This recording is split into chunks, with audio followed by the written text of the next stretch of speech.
benshi bakavuga iby'ubutwari bakoze bakabataka bigatinda, nyamara hari izina rirutayo.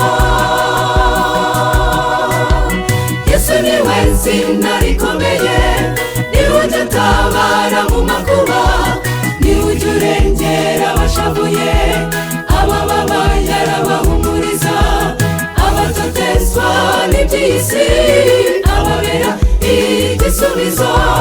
Yesu niwe zina rikomeye, niwe ujya utabara mu makuba, niwe ujya urengera abashavuye, abababaye arabahumuriza, abatotezwa n'iby'isi ababera igisubizo.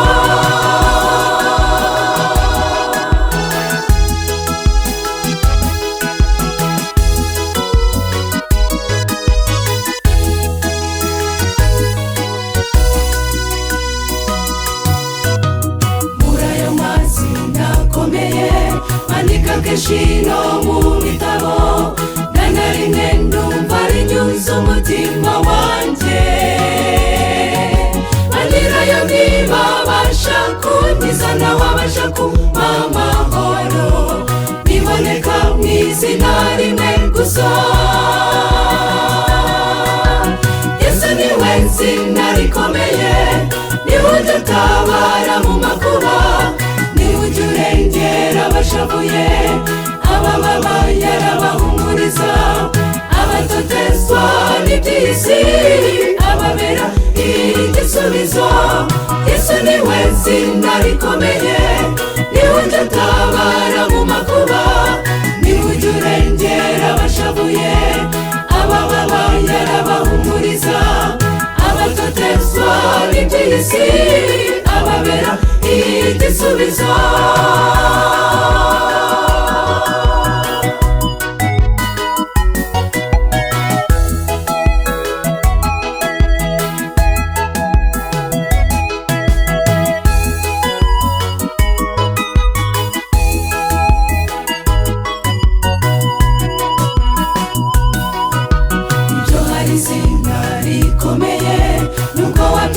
Iby'abakristo naho wari kereza rifite imbaraga, nababwira kuva iyi si yaremwa iryaciye amateka mo kabiri, tekereza niba hari ibyo wabuze. Yesu niwe zina rikomeye, niwe ujya utabara mu makuba, niwe ujya urengera abashavuye, abababaye arabahumuriza, abatotezwa n'iby'isi ababera igisubizo. Yesu niwe zina rikomeye, niwe ujya utabara mu makuba, niwe ujya urengera abashavuye, abababaye arabahumuriza, abatotezwa n'iby'isi ababera igisubizo. Yesu niwe zina rikomeye, niwe ujya utabara mu makuba, niwe ujya urengera abashavuye, abababaye arabahumuriza, abatotezwa n'iby'isi ababera igisubizo.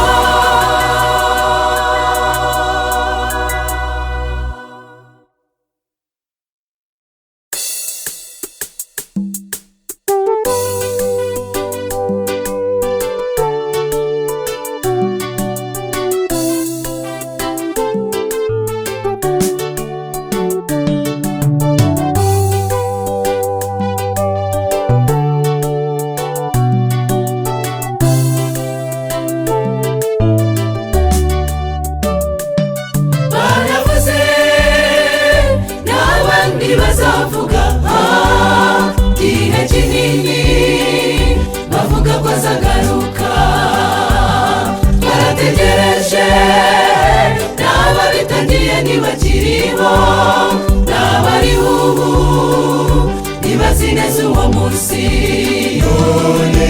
Kuki inshuti uvuga ngo ntazagaruka, wiyibagije ibyo kwa Nowa, i Sodomu na Gomora, wibuke ko nta nduru ivugira ubusa ku musozi wino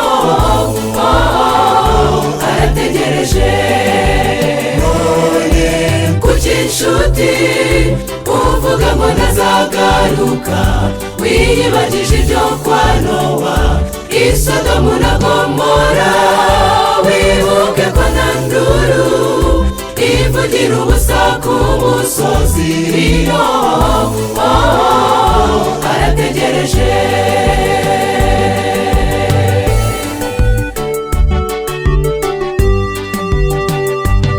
Ngawibuka Nowa nawe yigisha imyaka myinshi, avuga ko imvura izagwa, yubatse inkuge benshi muri bo baramuseka, nyamara igihe kigeze birasohora.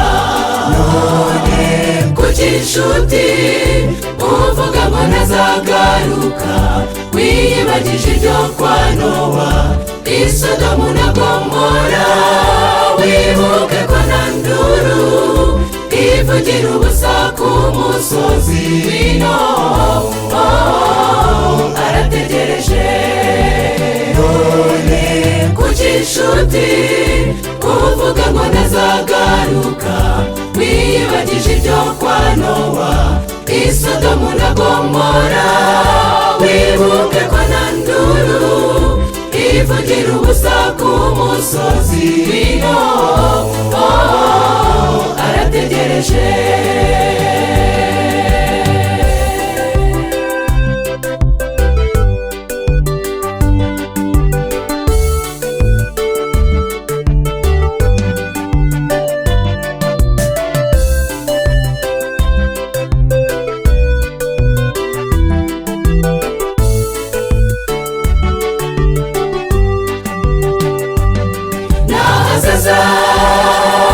Bazakomeza bavuge iby'uwo munsi ukomeye w'Uwiteka.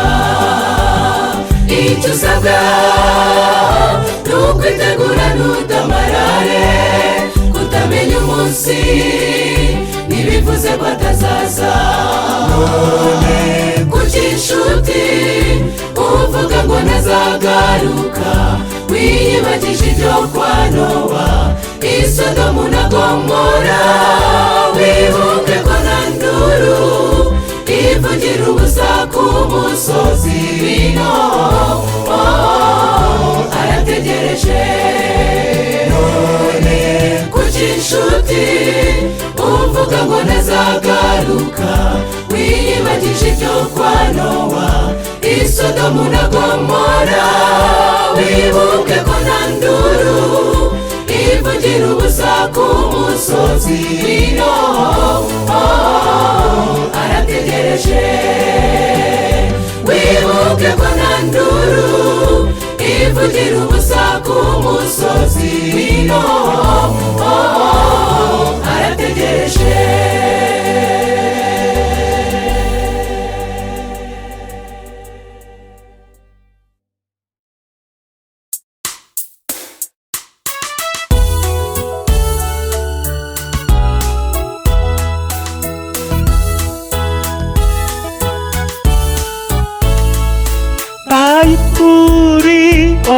바이블이 용카 바이블이 야루한게루 괴라 아라만투와 너무시 바이블이 니의 구퇴벤베라 바이블이 용카 바이블이 야루한게루 괴라 아라만투와 너무시 바이블이 니의 구퇴벤베라 abantu musibasubirwe tibamanyire sina mbere kugenda baserire mu bitabo bye byafayo bayitutibiyambire baituharoho ekitabo kimuchonga ekikusoborore byafa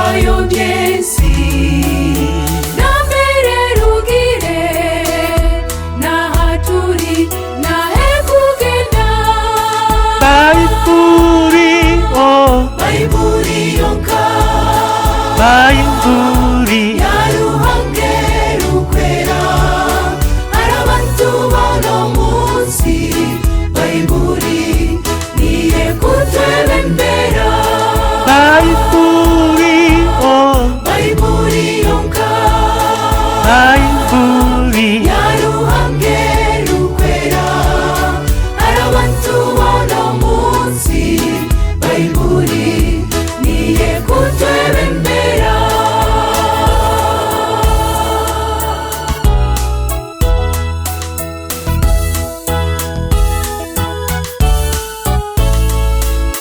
bayibure biyaragwire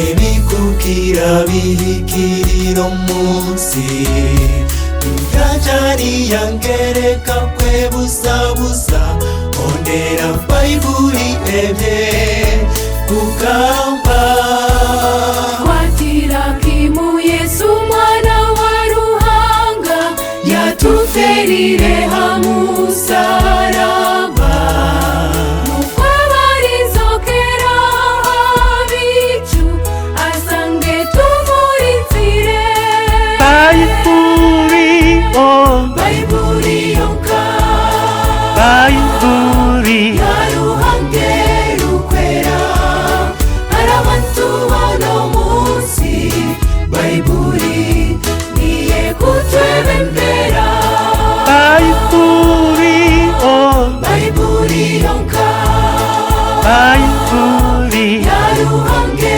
rukwera hari abantu bano munsi bayiburi niye kutwebembera bibiliya bibiliya yonyine bibiliya y'uwiteka irera abantu bose mw'isi bibiliya niyo kutuyobora bibiliya bibiliya yonyine bibiliya y'uwiteka irera abantu bose mw'isi bibiliya niyo kutuyobora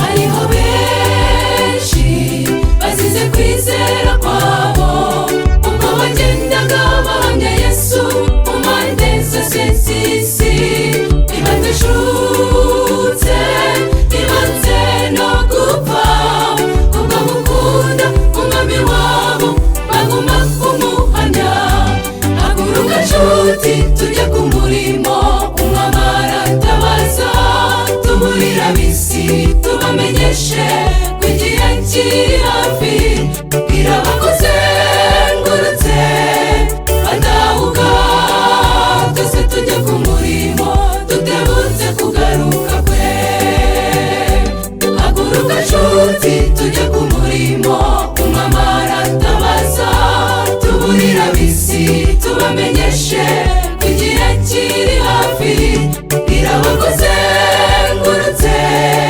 badahuga twese tujye ku murimo tutebutse kugaruka kwe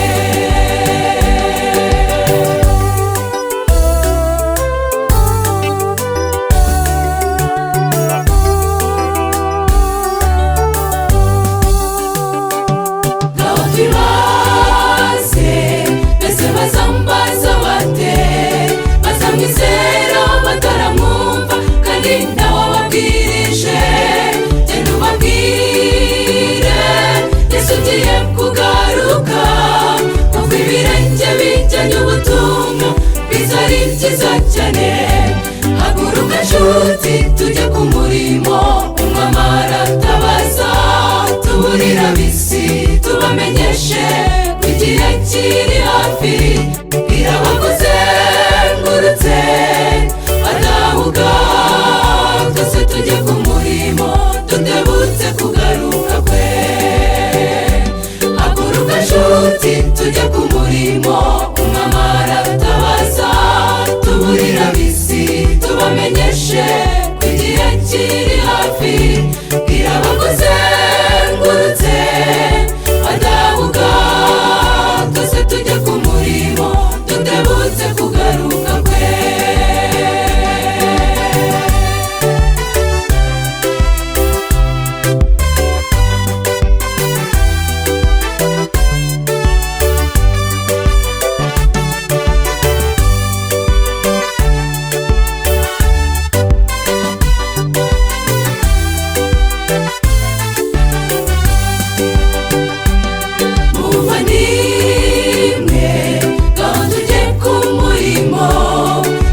bayobozi ndetse mu bibaya bakeneye kumenya iyo nkuru.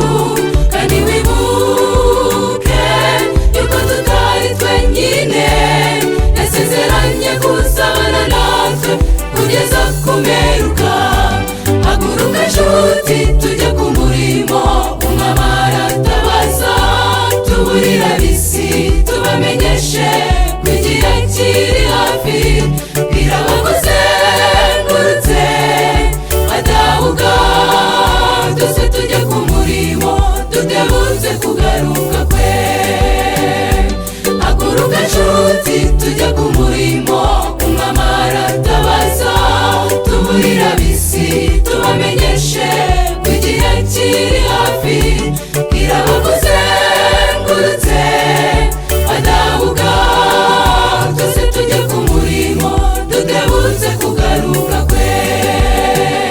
Twese tujye ku murimo, kugaruka kwe kuri bugufi.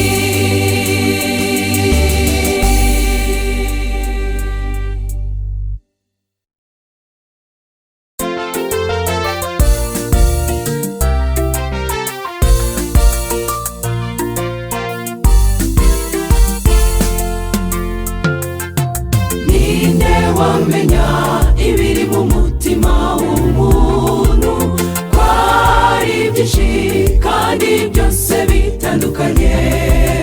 Iyo umuntu umubona agenda, ntibyoroshye kumenya ikimurimo. Nyamara Imana yo irabizi, ugutsinde ibiri mu mutima wawe. Kuko imitima yacu nibwo bwihisho bwacu, niho twihisha abantu, ndetse twibwira ko ariho twihisha Imana, kandi ibireba ikabirondora. Uko dukoze ibibi itugirira ibanga, atari uko ari ubwihisho kuri yo.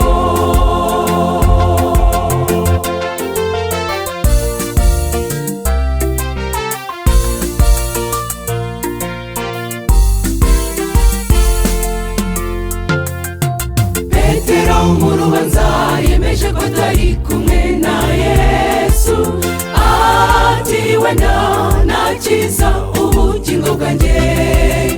Inshuro eshatu arahira yuko atamuzi.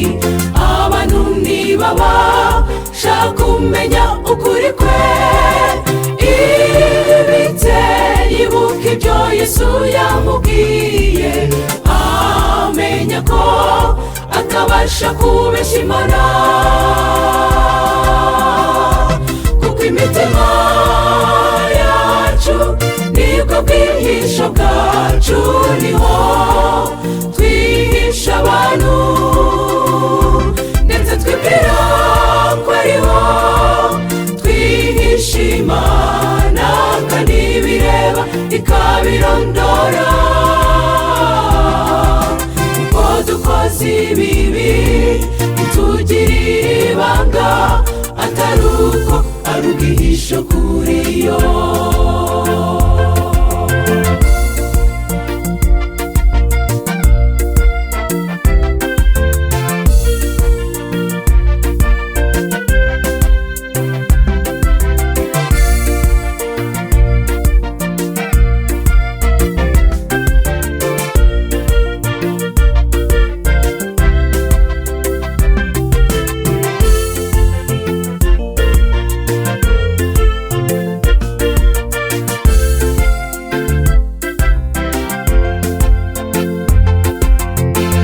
Umutima wawe kurusha ikindi kintu cyose kirindwa, kuko ariho iby'ubugingo biboneka. Imirimo dukora nk'abizera ni ingenzi, mbese yabihuza no gushaka kw'Imana, cyangwa se byaba ari ugutukisha izina ryayo. Shaka gutora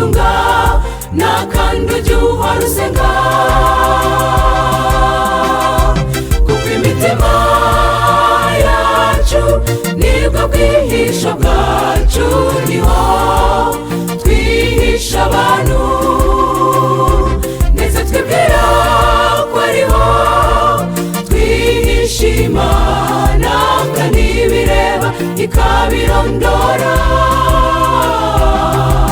Uko dukoze ibibi bitugirira ibanga, atari uko ari ubwihisho kuri yo,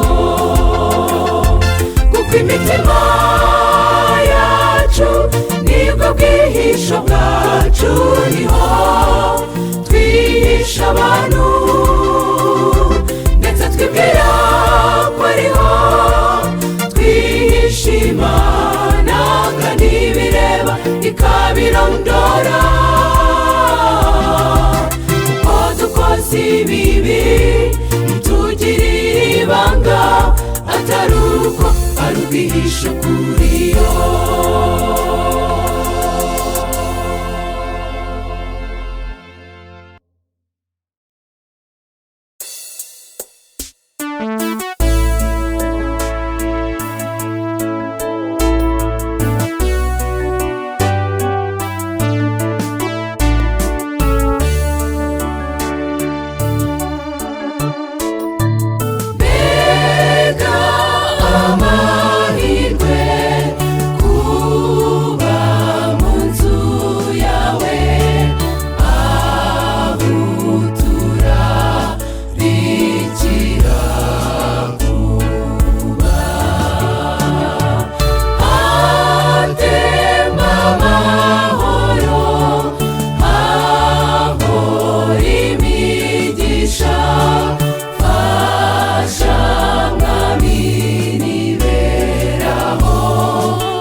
Nieleze nini kwa pumuzi tunazotoa, mbona hatuwezi kupata malipo, tukilala bila matumaini ya kuamka, unakuwa nasi tukapata uhai tena. Hebu tumuimbie,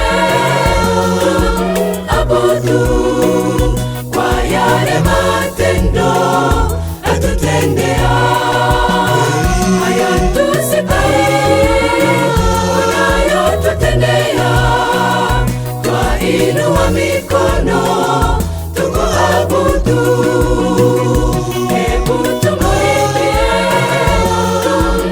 abudu kwa yale matendo atutendea, hayatustahili unayotutendea. Twainua mikono tukuabudu.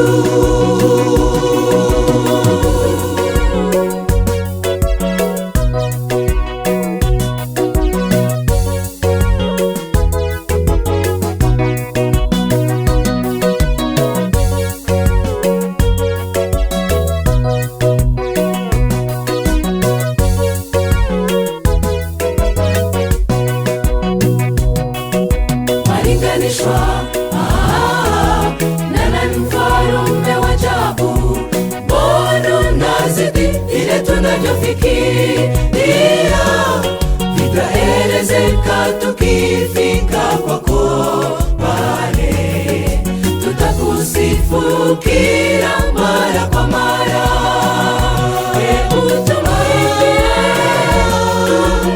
abudu kwa yale matendo atutendea, hayatustahili unayotutendea.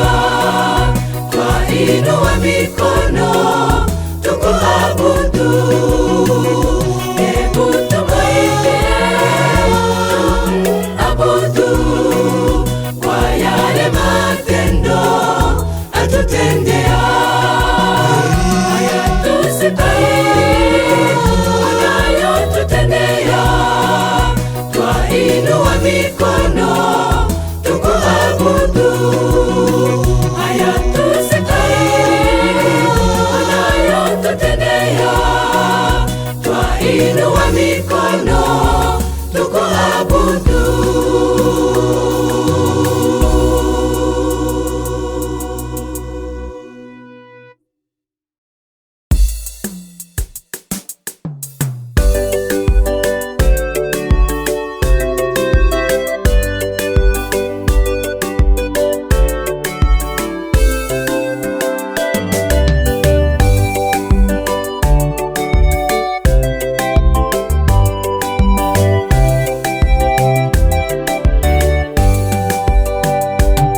Nibyo koko turabikeneye, kandi ni ingenzi kuri buri wese, iby'iterambere rya buri wese.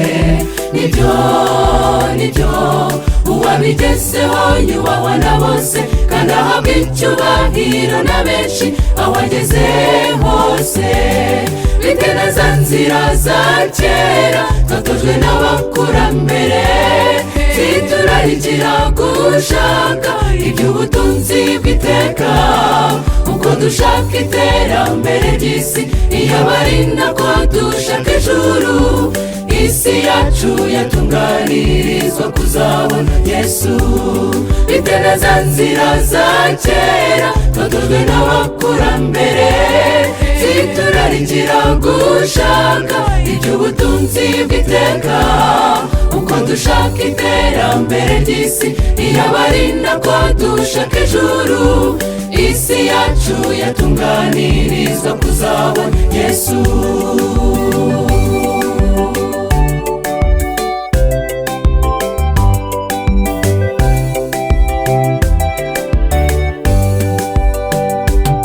Kenshi cyane bajya bavuga ngo kora wigire wihaze muri byose ubashe kubaho mu isi igoye.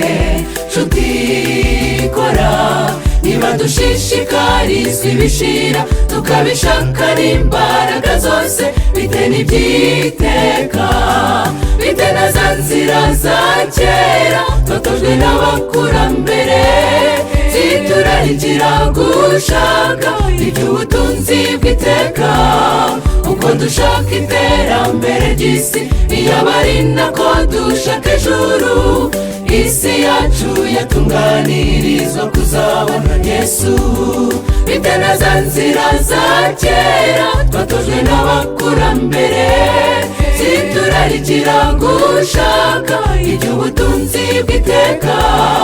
Uko dushaka iterambere ry'isi iyaba ari nako dushaka ijuru, isi yacu yatunganirizwa kuzabona Yesu.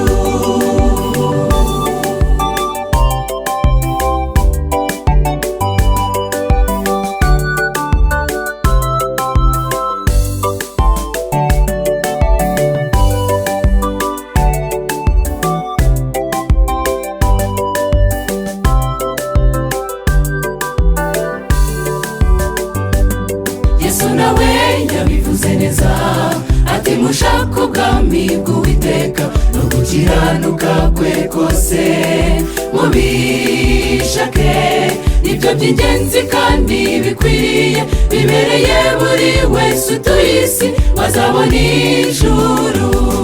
Bite na za nzira za kera twatojwe n'abakurambere, ziturarikira gushaka iby'ubutunzi bw'iteka. Uko dushaka iterambere ry'isi iyaba ari nako dushaka ijuru, isi yacu yatunganirizwa kuzabona Yesu. Bite na za nzira za kera twatojwe n'abakurambere, ziturarikira gushaka iby'ubutunzi bw'iteka. Uko dushaka iterambere ry'isi iyaba ari nako dushaka ijuru, isi yacu yatunganirizwa kuzabona Yesu. Uko dushaka iterambere ry'isi iyaba ari nako dushaka ijuru, isi yacu yatunganirizwa kuzabona Yesu. Isi yacu yatunganirizwa kuzabona Yesu.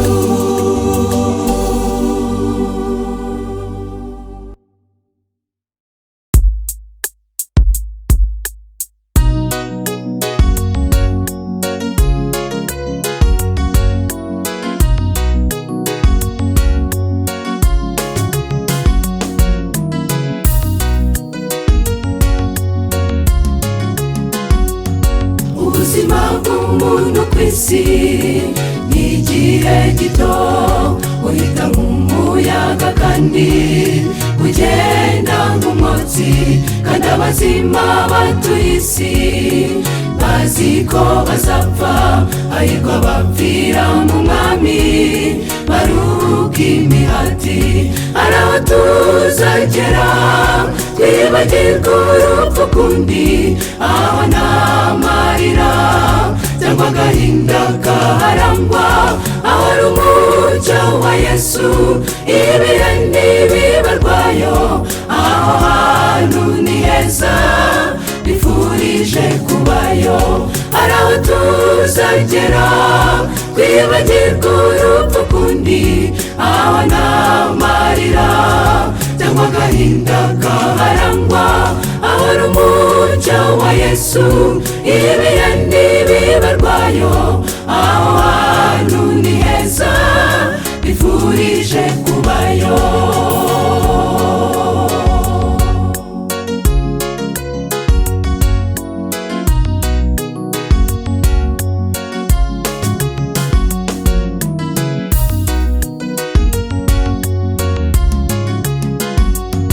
Hari igihe wiheba cyane wabuze amahoro, Satani akakwereka yuko ntacyo uri cyo mu bandi, nyamara akamwibutsa ibanga rikomeza umutima, uri uw'agaciro mu maso y'umuremyi ugukunda ari aho tuzagera twibagirwa urupfu kundi aho nta marira cyangwa agahinda kaharangwa ahora umucyo wa Yesu ibihe ntibibarwayo aho hantu ni heza bifurije kubayo ari aho tuzagera twibagirwa urupfu kundi aho nta marira cyangwa agahinda kaharangwa ahora umucyo wa Yesu ibihe ntibibarwayo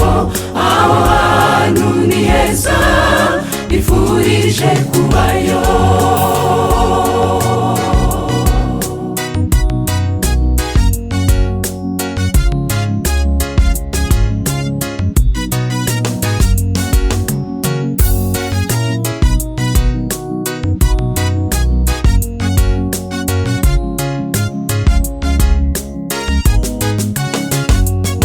kuba warabuze abawe bagiye ubakunda ntibyakuraho imigambi Imana igufitiye kuko urukundo rwinshi igira rurenze urw'abantu umuruho mwamara kuzi ituriza umutima ari aho tuzagera twibagirwa urupfu kundi aho nta marira cyangwa agahinda kaharangwa ahora umucyo wa Yesu ibihe ntibibarwayo aho hantu ni heza bifurije kubayo ari aho tuzagera twibagirwa urupfu kundi aho nta marira cyangwa agahinda kaharangwa ahora umucyo wa Yesu ibihe ntibibarwayo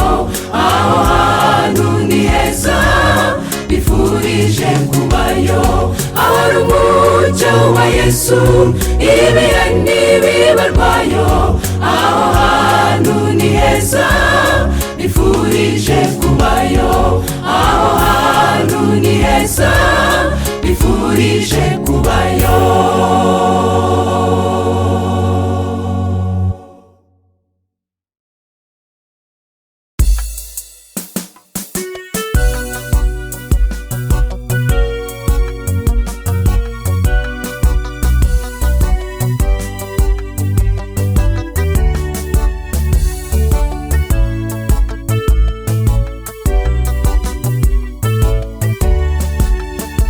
Yerusalemu umurwa mwiza utoshye cyane wateganirijwe abera b'Imana umurwa ni mwiza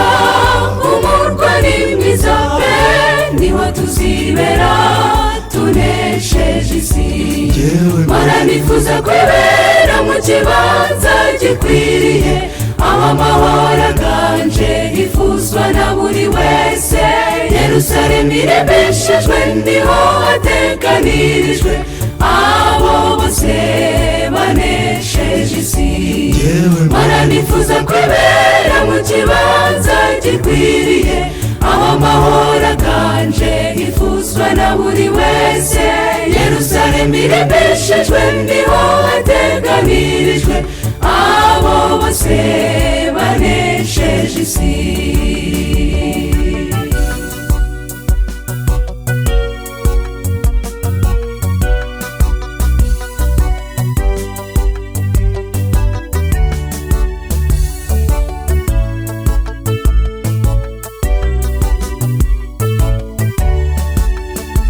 Ibaze nawe tugeze aho hataba urupfu abaho bose bahora bishimye icyitwa amarira kurwara no kuganya ntibizarangwayo ni heza cyane Mana nifuza kwibera mu kibanza gikwiriye aho amahoro aganje hifuzwa na buri wese Yerusalemu iremeshejwe niho hateganirijwe abo bose banesheje isi Mana nifuza kwibera mu kibanza gikwiriye, aho amahoro aganje hifuzwa na buri wese. Yerusalemu iremeshejwe, niho hateganirijwe abo bose banesheje isi.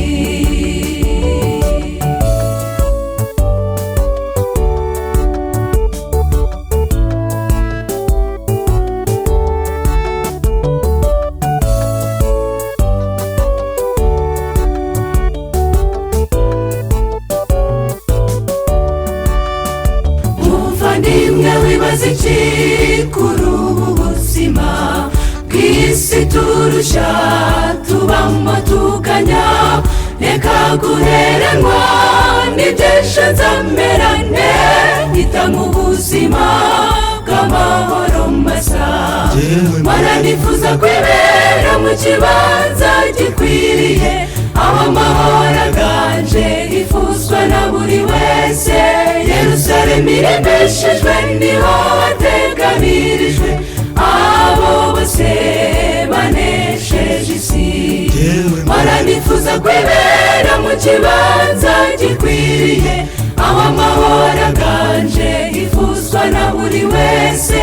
Yerusalemu iremeshejwe, niho hateganirijwe abo bose banesheje isi. Yerusalemu iremeshejwe, niho hateganirijwe abo bose banesheje isi.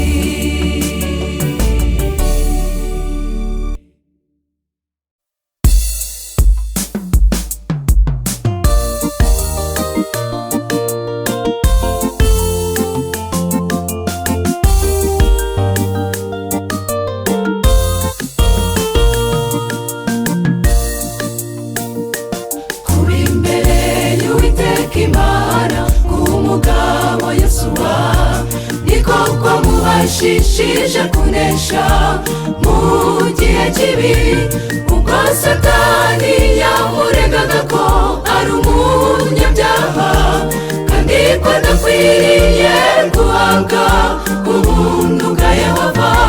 Kuba imbere y'urondori imitima twimenyaho intege nke, nyamara kuko kumuhanga amaso tugahabwa gukiranuka. Kuba imbere y'urondori imitima twimenyaho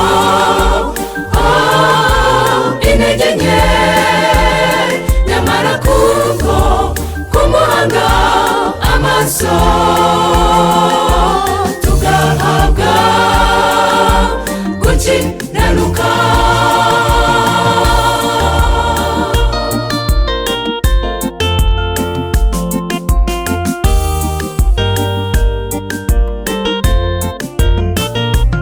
Imana iti yewe Satani, Uwiteka aguhane, uwatoranije Isiraheli nibyo aguhane. Esawu yuzuye umushimuko we mu muriro, yamburwa imyambaro y'ibizinga, yambikwe gukiranuka. Kuba imbere y'urondori imitima twimenyaho intege nke, nyamara kuko kumuhanga amaso tugahabwa gukiranuka. Kuba imbere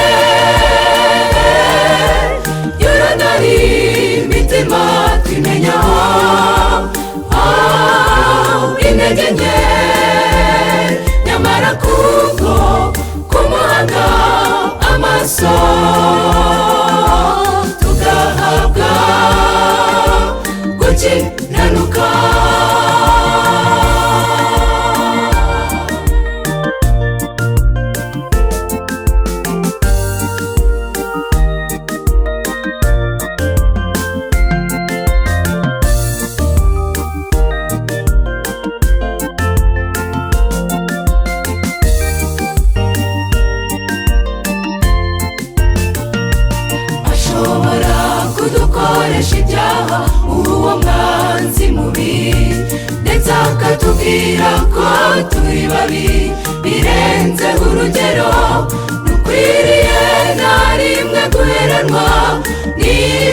bye. Amaraso ya Yesu aragije arabyiza byose kuba imbere yuranari imitima tumenyaho intege nke nyamara kubwo kumuhanga amaso tugahabwa gukiranuka kuba imbere yuranari imitima tumenyaho intege nke nyamara kubwo kumuhanga amaso tugahabwa gukiranuka.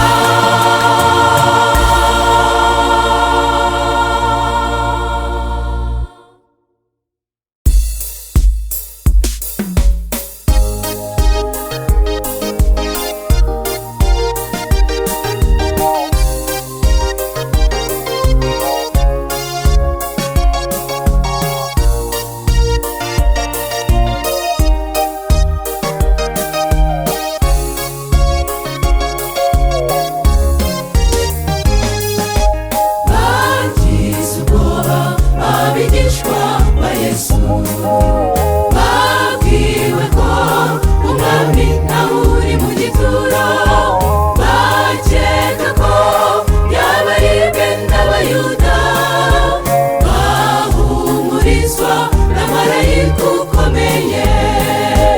Umwami yarazutse, nimucyo turirimbe, twamamaze yatsinze yatoranyeye twese.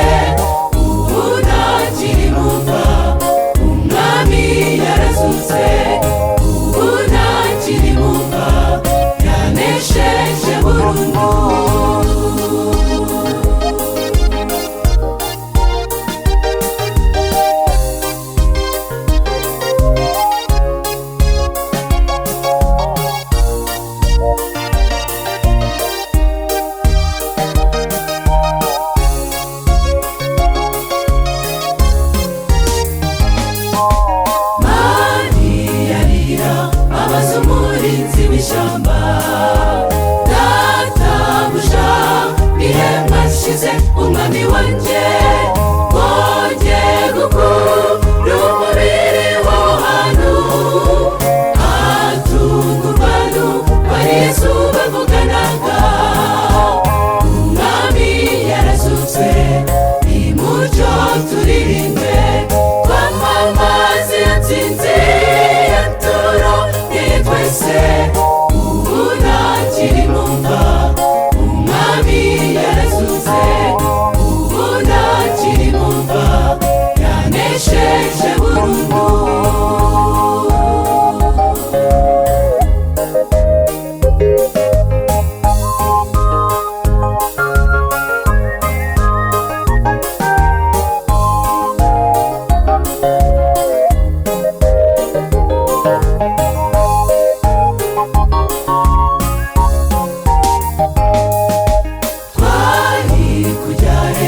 Iyo umwami atazuka, ngaho byibaze mugenzi utekereze neza.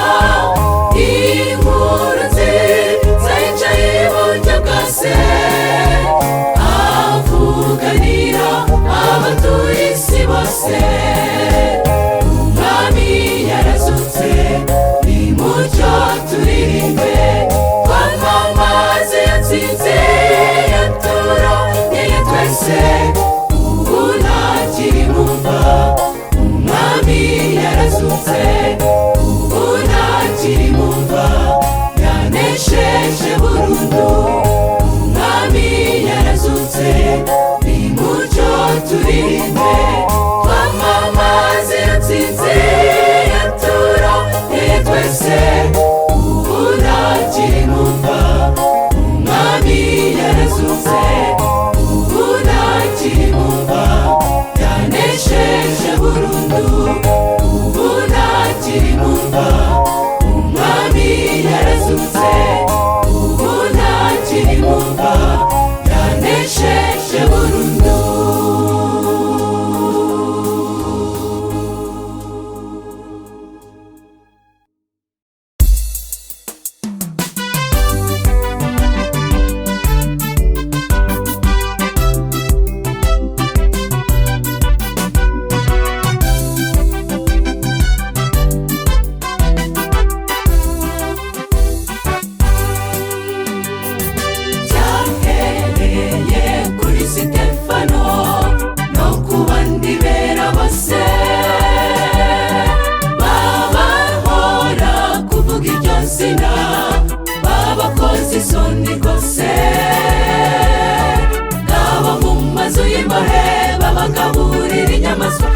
gutangira guhamya kwa Yesu.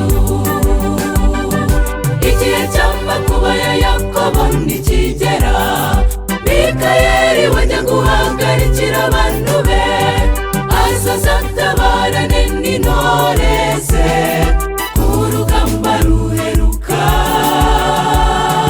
Abimenyereje kubana n'udahemuka, bazumva bahumurije ati nshuti zanjye sinabasize mwenyine, bazahabwa kunesha nawe. Igihe cy'amakuba ya Yakobo nikigera, Mikayeli wajya guhagarikira abantu be, azaza atabarane n'intore ze ku rugamba ruheruka. Abimenyereje kubana n'udahemuka, bazumva bahumurije ati nshuti zanjye sinabasize mwenyine, bazahabwa kunesha nawe.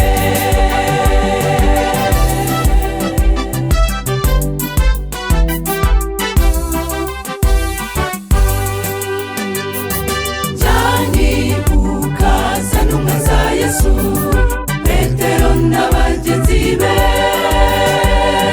batumizwa ngo bisobanure kubyo bari babujijwe. Barabakubita cyane imbere y'abacamaza, bashimishwa n'ibyo kubwa Yesu. Igihe cy'amakuba ya Yakobo nikigera, Mikayeli wajya guhagarikira abantu be, azaza atabarane n'intore ze ku rugamba ruheruka. Abimenyereje kubana n'udahemuka, bazumva bahumurije ati nshuti zanjye sinabasize mwenyine, bazahabwa kunesha nawe.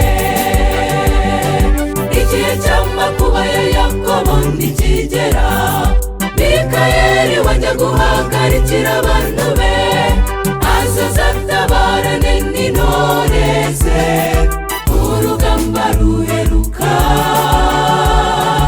Abimenyereje kubana n'udahemuka, bazumva bahumurije ati nshuti zanjye sinabasize mwenyine, bazahabwa kunesha nawe.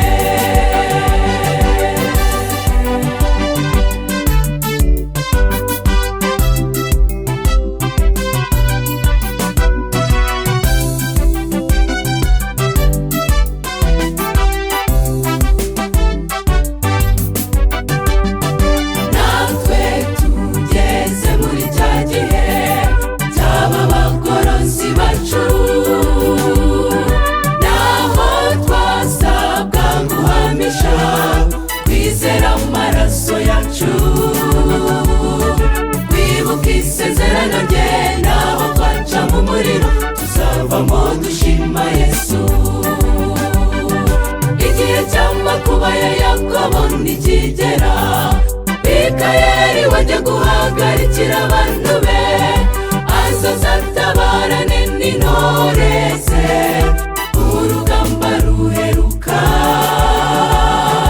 Abimenyereje kubana n'udahemuka, bazumva bahumurije ati nshuti zanjye sinabasize mwenyine, bazahabwa kunesha nawe. Igihe cy'amakuba ya Yakobo nikigera, Mikayeli wajya guhagarikira abantu be, azaza atabarane n'intore ze ku rugamba ruheruka. Abimenyereje kubana n'udahemuka, bazumva bahumurije ati nshuti zanjye sinabasize mwenyine, bazahabwa kunesha nawe. Nshuti zanjye sinabasize mwenyine, bazahabwa kunesha nawe.